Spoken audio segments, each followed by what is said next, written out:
We wanted to bring a micro craft brewery to Brownwood and an eatery, and the theme of it ended up falling to Teddy Roosevelt just because he's an iconic figure. Some might say an acquired taste, others might say an interesting character. The downtown area needed something like this. It needed revitalization. The building deserved to be used again. Decided to start making recipes. I've been brewing for many years as a home and amateur, and decided to ramp up and make it full-scale production. My name's Jeff Tucker. I'm one of the co-founders and owners of Teddy's Brewhaus. We've now been open about 6 months. My name is Wes Kearny. I'm the co-founder and owner of Teddy's Brewhaus. Serve as the brewmaster and kind of overall logistics for the company. The Kolsch is a German pale ale. It's a very mild, very light, crisp German ale. Well, we decided to open in October and had a big splash and great opening. The community really got behind us and I think fell in love with it and got around the idea of what we were. We were not a bar, we were not necessarily a restaurant, we were something in between. Professionally, I was a firefighter for 20 years in Fort Worth. I spent 10 years in operations and 10 years as an arson bomb investigator.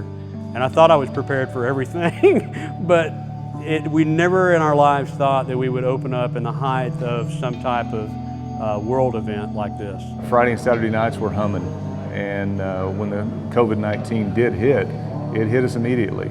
Our sales were dropping. We had to move to where we couldn't have more than 50 people and then 10 people, and then it was either close your doors or to go to curbside service. It's interrupted things like what our business plans would be to go forward and market, to chains of supply.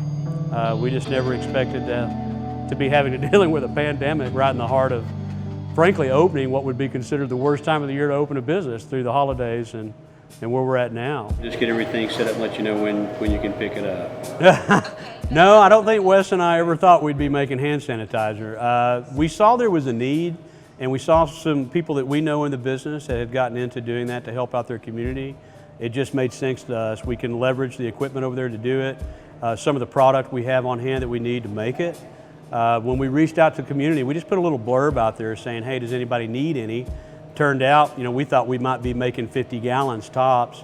We're now in the process right now producing 1,000 gallons for Monday. So there's a big need, not just locally, but statewide. I've been taking orders all morning since 7 o'clock a.m. And as of right now, I think we've roughly got about 3/4 of our supply already pre-sold.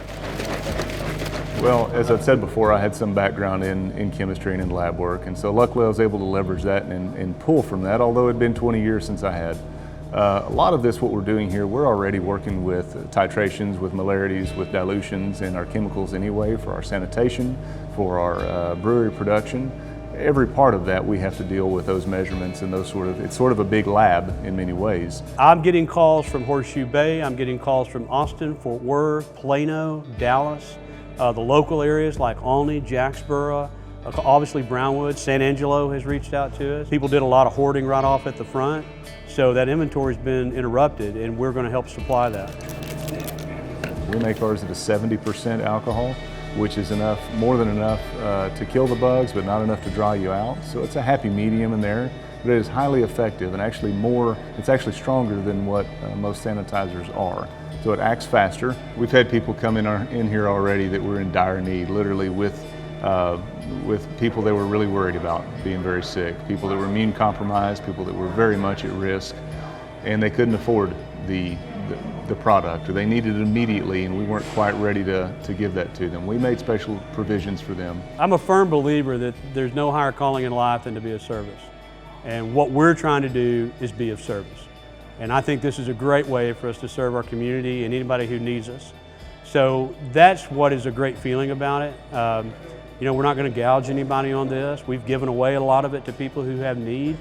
We're just going to help our community. That's what this is all about. That's the only way we get through this as a country and a state, is to bind together and work together.